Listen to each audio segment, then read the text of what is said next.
नमस्कार दोस्तों, कैसे हैं आप लोग। मेरा नाम है हर्षित द्विवेदी और मैं आपसे फिर से स्वागत करता हूं अपनी इस वीडियो में। इन्वायरमेंट एंड इकोलॉजी की बहुत दिन से कोई वीडियो अपलोड नहीं हुई थी, तो ये वीडियो इन्वायरमेंट एंड इकोलॉजी के पर्सपेक्टिव से भी इंपॉर्टेंट है और इश्यूज इन न्यूज़ के पर्सपेक्टिव से भी इंपॉर्टेंट है। क्योंकि देखिए, आज की डेट में ग्राउंड वाटर डिप्लीशन और ग्राउंड वाटर पॉल्यूशन, ये दो बहुत मेजर फैक्टर्स बन के हमारे सामने आए हैं।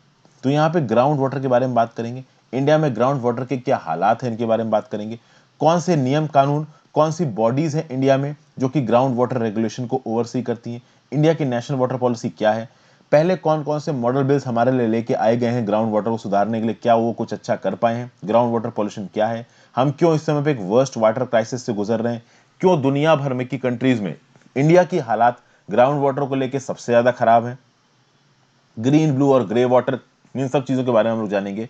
फाइनली कंक्लूजन को देखेंगे। ग्राउंड वाटर होता क्या है? अर्थ की सरफेस के नीचे जहां पे भी जगह मिल जाए, या फिर अगर जगह नहीं भी मिल रही है तो चट्टानों के बीच में जो पोर्स हैं, जो स्पेसेस हैं, वहां पे पानी अगर भर के बैठ जाए तो इसको बोला जाता है ग्राउंड वाटर। ये रॉक फॉर्मेशंस के बीच में पानी फंस जाता है। अब आप बोलोगे कि यार रॉक फॉर्मेशन के बीच में पानी फंसा क्या है, इसका सोर्स क्या है? सोर्स सिंपल सी बात है दोस्तों, जो हमारी नदियां बह रही है हमारे सोर्स पे, या फिर बारिश के थ्रू जो पानी बरस रहा है वो पानी धीरे धीरे सॉइल के थ्रू सीप करते करते करते करते जमीन के नीचे जाता है, सॉइल पोर्स में, रॉक फ्रैक्चर्स में जाके वो फंस जाता है। वॉइड इन रॉक्स होते हैं, वहां फंस जाता है। कभी कभी एक्विफायर इतना बड़ा होता है दोस्तों, जैसे मान लीजिए होता है ना कि कभी कभी अनकंसोलिडेटेड डिपॉजिट्स होते हैं, तो भाई रॉक यहाँ पे है, यहाँ पे है, यहाँ पे है, यहाँ पे है, यहाँ पे इतना बड़ा इलाका बन गया जहां कोई रॉक नहीं है, तो वहां पानी भरता जाएगा, फिर वो एक ग्राउंड वाटर एक्विफायर बन जाएगा। तो एक जगह पे कितना बड़ा ग्राउंड वाटर एक्विफायर है, कितनी जगह है रॉक्स के बीच में, इस बात पे डिपेंड करेगा कि वहां पे ग्राउंड वाटर आप कितना ज्यादा निकाल सकते हो। ग्राउंड वाटर नेचुरली अपने आप को रिचार्ज करता रहता है, तो नदियां, स्प्रिंग्स, फिर पानी बरसा तो ग्राउंड वाटर भर जाएगा। ग्राउंड वाटर को बहुत वजह से निकाला जाता है, एग्रीकल्चरल, म्यूनिसिपल, इंडस्ट्रियल, इन सब वजहों से ग्राउंड वाटर को निकाला जाता है। तो अगर आप ग्राउंड वाटर के डिस्ट्रीब्यूशन की स्टडी को देखो और ग्राउंड वाटर के मूवमेंट को देखो, अंदर ही अंदर एक्विफायर्स में उनके रिचार्ज को देखो, इनके एक्सट्रैक्शन को देखो, इस पढ़ाई को बोला जाता है हाइड्रोजियोलॉजी। इसको ग्राउंड वाटर हाइड्रोलॉजी भी आप बोल सकते हो। ठीक है, ये फिगर देखिए दोस्तों, नीचे की तरफ आपको वाटर टेबल नजर आ रहा है, यानी कि ये जो लेवल है, इस लेवल के नीचे या तो एक बहुत बड़ा जगह मिल जाएगी जहां पे रॉक्स नहीं होंगे, तो वहां पे एक्विफायर बन जाएगा, या फिर जो भी रॉक्स वगैरह हैं उन रॉक्स के बीच में पोर्स में पानी भरा हुआ होगा और वो पानी वेल्स के थ्रू या सबमर्सिबल के थ्रू ऊपर खींच लिया जाएगा। कभी कभी क्या होता है कि लैंड का लेवल अगर इस वाटर टेबल के नीचे आ गया तो ऊपर की तरह इस तरीके के स्ट्रीम्स, तालाब, रिवर्स हमें देखने को मिलती हैं। कभी कभी वेटलैंड्स आपको देखने को मिलते हैं। वेटलैंड्स में पूरा एक नदी या फिर एक तालाब नहीं दिखेगा, लेकिन जो जमीन होगी वो बहुत गीली होगी, उसके ऊपर आप राइस उगा रहे होगे। वो तब होता है जब वाटर टेबल थोड़ी ऊपर हो। तो जमीन के नीचे की वाटर टेबल थोड़ी ऊपर है तो उस वाटर का पानी नेचुरली जमीन के ऊपर निकल आता है और वेटलैंड बन जाते हैं। ठीक है, जब पानी एक लिमिट से ज्यादा ऊपर निकल आया तो वो पॉन्ड बन जाता है। ठीक है, तो ये सब है दोस्तों यहाँ पे इसका वजह। ग्राउंड वाटर इन इंडिया की बात की जाए, इंडिया में जो इरिगेशन होता है, यानी कि एग्रीकल्चर के लिए जो पानी इस्तेमाल किया जाता है, 65% पानी इरिगेशन के लिए ग्राउंड वाटर से आता है। और अगर आप 100% ग्राउंड वाटर एक्सट्रैक्ट कर रहे हो तो 90% इरिगेशन में प्रयोग होता है। सोचिए, 90% ग्राउंड वाटर इरिगेशन में प्रयोग होता है, बाकी 10% में पीना वगैरह सब होता है, नहाना पीना सब कुछ होता है। अगर आप अर्बन इलाकों में रह रहे हो, आपको पता ही है दोस्तों, सबमर्सिबल लगाए, सबमर्सिबल की बटन दबाई, आपकी टंकी भर गई, उसके बाद आप नहा रहे हो, उसी पानी से नहा भी रहे हो, आपने अपना आरओ से प्योरीफाई करके वो पानी पी भी लिया, तो आपकी घर की जरूरतों के लिए वही पानी इस्तेमाल हो रहा है। ग्राउंड वाटर रेगुलेशन इंडिया में कौन करता है? तो सेंट्रल वाटर कमीशन करता है, सेंट्रल ग्राउंड वाटर अथॉरिटी करती है। Central ground water authority environmental protection act 1986 के अंदर बनी है। एक सेंट्रल ग्राउंड वाटर बोर्ड भी होता है, वो बहुत हाई लेवल का बोर्ड है जहां पे मिनिस्टर्स और बड़े ब्यूरोक्रेट्स बैठते हैं, और एक सेंट्रल पॉल्यूशन कंट्रोल बोर्ड। तो आप ये तीन बॉडी मान सकते हो जो कि सीधे सीधे इन्वॉल्व हैं किसमें? ग्राउंड वाटर के रेगुलेशन में। अब अगर बात की जाए हिस्ट्री से, ग्राउंड वाटर रेगुलेशन के लिए कौन से नियम कानून बनाए गए, अभी के लिए वैसे तो कोई सेंट्रल लॉ प्रॉपर है नहीं ग्राउंड वाटर के रेगुलेशन को लेके, लेकिन एक ब्रिटिश एरा का लॉ है जिसको बोला था Indian easement act 1882। Indian easement act 1882 के थ्रू जिनके पास भी जमीनें थी उनको यह हक दिया गया कि वो अपनी जमीनों के नीचे का जो पानी है उसको कलेक्ट कर सकते हैं, डिस्पोज कर सकते हैं, अपने हिसाब से खत्म कर सकते हैं। फाइनली इन्वायरमेंटल प्रोटेक्शन एक्ट के अंदर एक बॉडी बनाई गई, सेंट्रल ग्राउंड वाटर अथॉरिटी। ये central ground water authority states को समय समय पर रिकमेंडेशन देगी कि आप अपने ग्राउंड वाटर को किस हिसाब से प्रयोग करें। तो भैया ग्राउंड वाटर लेवल सर्वेस को कराना इस अथॉरिटी का काम है। अलग अलग स्टेट्स में अलग अलग जगहों पे ग्राउंड वाटर टेबल कहाँ पे पहुंचा है, उसको ब्लॉक्स और कैटेगरीज में बांट कर ये दिखाना कि भैया ग्राउंड वाटर के एक्विफायर्स को किस तरीके से रिचार्ज कर सकते हैं, किस तरीके से आप उनको सस्टेनेबली यूज कर सकते हैं कि वो खत्म ना हो जाए। अगर पानी उस इलाके में बरस रहा है तो ग्राउंड वाटर एक्विफायर्स को आप कैसे भर सकते हैं। ये सब काम है किसका, सेंट्रल ग्राउंड वाटर अथॉरिटी का।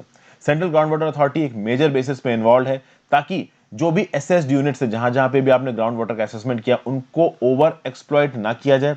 जो लोग ओवर एक्सप्लॉइट हो चुके हैं उनको आइडेंटिफाई करके कंजर्व करने की कोशिश की जाए। ये सब बातें यहां पे बोली गई हैं। असेसमेंट में ये लोग कुछ लेवल्स को डिसाइड करते हैं, तो ओवर एक्सप्लॉइटेड है कि सेफ है कि सेमी क्रिटिकल है कि क्रिटिकल है। तो अगर एक लिमिट से ज्यादा ग्राउंड वाटर एक्सट्रैक्शन हो रहा है, बहुत ज्यादा ग्राउंड वाटर निकाल लिया गया, तो ऑब्वियसली बात है उसको ओवर एक्सप्लॉइट बोला जाएगा। बाकियों को सेफ, सेमी क्रिटिकल और क्रिटिकल भी बोल सकते हो। इसके लिए यहाँ पे एक फिगर है, बड़ा जबरदस्त फिगर आपको चीजें बताएगा। देखिए दोस्तों, यहाँ पे अगर आप राजस्थान देखिए, पंजाब देखिए, हरियाणा देखिए, राजस्थान, पंजाब, हरियाणा के राज्यों में आपको दिख रहा है कि भैया केवल 18, 19, 20% के लगभग का ही ग्राउंड वाटर बचा है। तमिलनाडु में केवल 38% ग्राउंड वाटर बचा है। तो ये बता रहा है कि भैया देश में कौन कौन सी जगहों पे किस स्पीड से ग्राउंड वाटर यूज किया जा रहा है, और वो जल्दी खत्म हो जाएगा, अनलिमिटेड रहने वाला है नहीं। वाटर को टैकल करने के लिए एक नेशनल वाटर पॉलिसी भी है जो कि 1987 में बनाई गई, जो बोलता है कि वाटर एक प्राइमरी नेचुरल एसेट है, ह्यूमन नीड को पूरा करता है, प्रीशियस नेसेसरी एसेट है। ये हम सबको पता है, ह्यूमंस और एनिमल्स दोनों के काम की चीज है।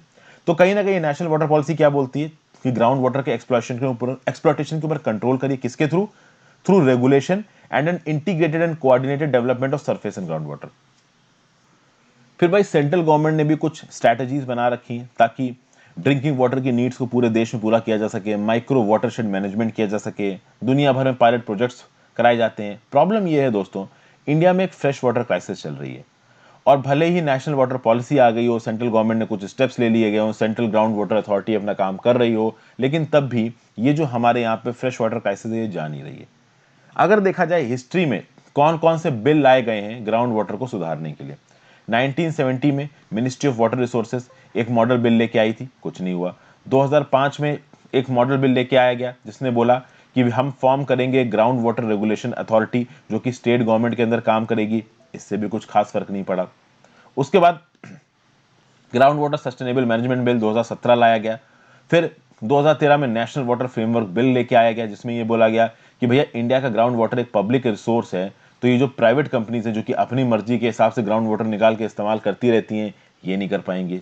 ये सारे ग्राउंड वाटर से रिलेटेड बिल्स लेके आए गए हैं। कहीं ना कहीं चीजें उस लेवल पे हो नहीं पाई हैं। अगर आप पंजाब, नॉर्थ वेस्ट इंडिया में पंजाब हरियाणा से चलना शुरू करें तो वहां पे भी भाई राइस पैडीज और शुगर केन फील्ड्स हैं, तो भैया गन्ना और चावल उगाया जाता है। तमिलनाडु में कोकोनट ग्रुप्स और राइस पैडीज उगाए जाते हैं। कहीं ना कहीं आपको इन स्टेट्स में या तो ग्राउंड वाटर कम होता नजर आएगा, या और उसके साथ साथ ग्राउंड वाटर पॉल्यूशन होता नजर आएगा। तो आप देखिए, इस नक्शे में पता चल रहा है कि पंजाब, हरियाणा और राजस्थान में ग्राउंड वाटर कम बचा है, तमिलनाडु में ग्राउंड वाटर कम बचा है। बट अगर आप बीच के स्टेट्स की बात करो, जैसे यहाँ पे अगर आप बात करो महाराष्ट्र की, तो महाराष्ट्र में भी 92% ग्राउंड वाटर है। मध्य प्रदेश की बात करिए तो 73% ग्राउंड वाटर है। छत्तीसगढ़ की बात कर लीजिए 86% ग्राउंड वाटर है। उड़ीसा की बात कर लीजिए 98% ग्राउंड वाटर है। लेकिन कहीं ना कहीं ये जो ग्राउंड वाटर है ना इन स्टेट्स के पास, ये ग्राउंड वाटर पॉल्यूट हो रहा है, ये ग्राउंड वाटर डर्टी हो रहा है। तो पानी कम भी हो रहा है और साथ साथ पानी गंदा भी हो रहा है। तो ये जो दो फैक्टर्स है ना, ये बहुत डेडली हैं। इसके लिए बहुत सी वजह रिस्पॉन्सिबल है। एग्रीकल्चर को गलत तरीके से करना, ज्यादा पेस्टिसाइड्स और केमिकल फर्टिलाइजर्स का इस्तेमाल करना। दूसरा, माइनिंग करना, माइनिंग के चलते आर्सेनिक और फ्लोराइड के जो कंसंट्रेशन है ग्राउंड वाटर में वो बहुत ज्यादा बढ़ जाते हैं। तो सिर्फ पानी की कमी नहीं है, पानी गंदा भी हो रहा है, और उस पानी गंदा होने के चलते में जब ये दो फैक्टर्स मिल रहे हैं तो वाटर क्राइसिस बहुत एक्यूट हो रही है इंडिया में। इंडिया का अगर ओवरऑल स्टैटिस्टिक्स देखेंगे आप साल का, तो 600 बिलियन क्यूबिक मीटर्स पानी कंज्यूम करता है इंडिया, जिसमें से 245 क्यूबिक मीटर ग्राउंड वाटर से निकाला जाता है। अगर दुनिया भर में ग्राउंड वाटर की डिमांड और कंजम्पशन को देखा जाए तो दुनिया भर की डिमांड का 25% पानी ग्राउंड वाटर का तो इंडिया में इस्तेमाल होता है। इंडिया की 1.3 यानी 135 करोड़ की आबादी के 80% लोग ग्राउंड वाटर पर डिपेंडेंट है, पानी पीने के लिए और इरिगेट करने के लिए। और जो हमारे ग्राउंड वाटर लेवल्स हैं देश में बहुत जगहों पे, वहां पे आर्सेनिक, नाइट्राइट, फ्लोराइड और मेटल्स के कंसंट्रेशन इतने ज्यादा पाए गए हैं कि आप सीधे सीधे ग्राउंड वाटर को पी नहीं सकते। इंडिया का एक बहुत मेजर पोर्शन ग्राउंड वाटर का फिल्दी है। एक असेसमेंट किया है नीति आयोग ने, जिसने ये बताया कि 70% of countries fresh water in the ground is contaminated. India के रिवर, लेक्स, एक्वीफायर्स बहुत हद तक कंटामिनेटेड है, दुनिया के दूसरे वाटर रिसोर्सेज से ज्यादा कंटामिनेटेड है। और उसके साथ साथ ड्रॉट और ओवर कंजम्पशन कहीं ना कहीं हमारे इंडियन फ्रेश वाटर रिजर्वायर्स के लिए प्रॉब्लम क्रिएट कर रहे हैं। ये जो नीति आयोग की रिपोर्ट थी, जिसको हमारे minister of water resources Nitin Gadkari ji ने रिलीज किया, ये क्या बोलती है? India was snared in the worst water crisis in history. और जो 600 मिलियन इंडियंस है, यानी 60 करोड़ इंडियंस है इंडिया में, वो रेगुलरली डेली बेसिस पे हाई और एक्सट्रीम वाटर स्ट्रेस को फील करते हैं। 2 लाख इंडियंस हर साल मरते हैं क्योंकि वो गंदे पानी को पी रहे हैं, नहा रहे हैं और इस्तेमाल कर रहे हैं। और ये जो वाटर क्राइसिस है दोस्तों, ये खत्म नहीं हो रही है। जैसे जैसे आप पानी को एक्सट्रैक्ट कर रहे हो, उसके चलते 3 करोड़ कुएं जहां से पानी गांव के इलाके में निकाले जाते हैं पीने के लिए, इरिगेशन के लिए, वो कुओं के अंदर से पानी खत्म हो रहा है। Aquifers are depleting in the most populated and economically productive areas. ये कौन बोलता है? ये वर्ल्ड बैंक की एक स्टडी बोलती है। और इसको अगर आप क्लब कर दो क्लाइमेट चेंज के साथ, तो ऑलरेडी ग्राउंड वाटर रिसोर्सेज को और नुकसान पहुंचने वाला, क्योंकि ग्लोबल वार्मिंग बढ़ेगी, पानी का इवेपोरेशन तेजी से बढ़ेगा, तो ग्राउंड वाटर भी जल्दी जल्दी खाली होंगे। अब आप बोलोगे कि यार इवेपोरेशन से ग्राउंड वाटर कैसे खाली होंगे? देखिए, नदियां होती हैं दोस्तों, स्ट्रीम्स होती हैं, पॉन्ड्स होते हैं, ये एक मेजर रोल प्ले करते हैं ग्राउंड वाटर रिचार्ज में।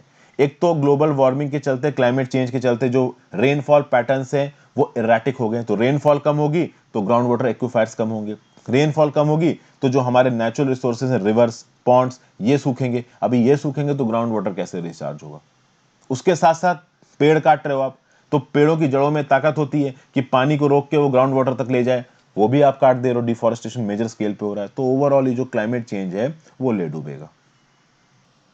फिर इंडिया में अगर 676 676 ज्योग्राफिकल रीजन्स की आप बात करिए, तो उसमें 387 ज्योग्राफिकल रीजन्स में जो ग्राउंड वाटर है, वहां पे pesticides, arsenic, chromium, lead, cadmium और नाइट्रेट पाए जाते हैं।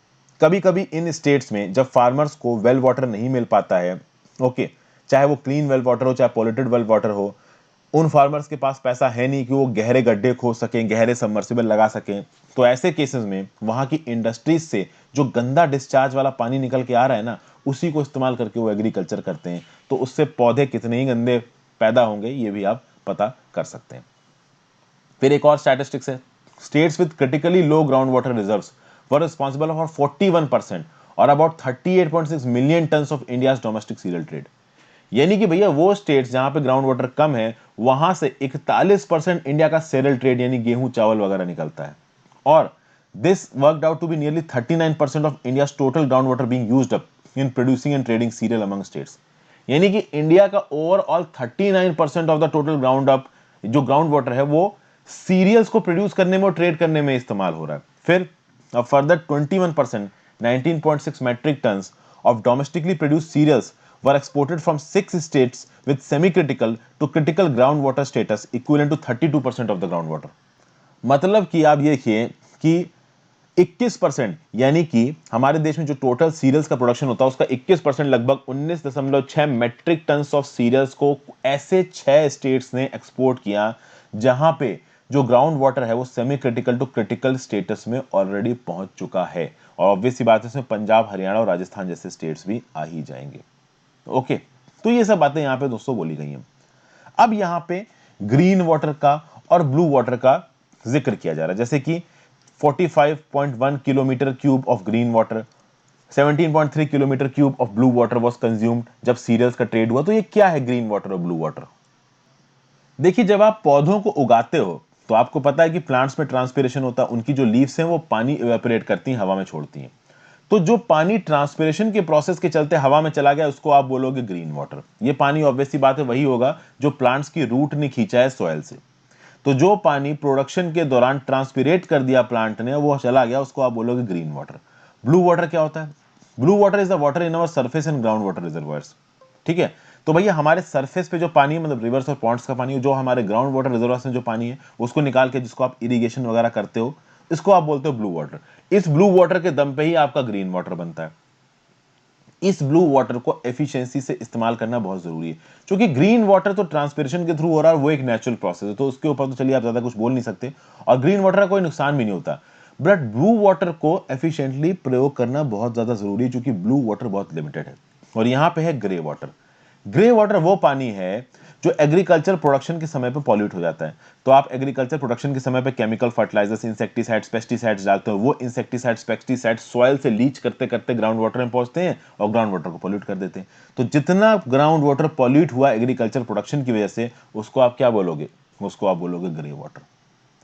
तो इंडिया में प्रॉब्लम यह है कि कोई सिंगल एक्शन नहीं है ग्राउंड वाटर को रोकने के लिए।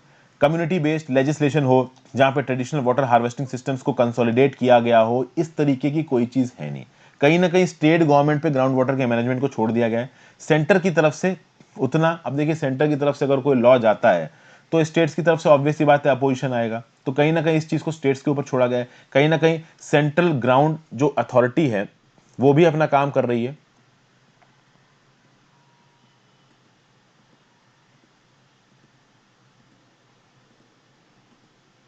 ये जो सेंट्रल ग्राउंड वाटर अथॉरिटी है, ये अपना काम करती है। समय समय पे स्टेट्स को नोटिस भेजना, मेमोज भेजना कि भैया आप ऐसा करिए, यहाँ पे ये प्रॉब्लम है, यहाँ पे ये प्रॉब्लम है।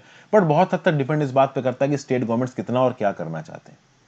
तो ये था ग्राउंड वाटर की पोजीशन इंडिया में। दोस्तों, एनवायरमेंट के टॉपिक में ये चीज आपको काफी काम आएगी। Thank you for watching friends. I hope आपको कुछ सीखने को मिला होगा। Have a great day, good bye. Video को लाइक और शेयर किए बिना मत जाना।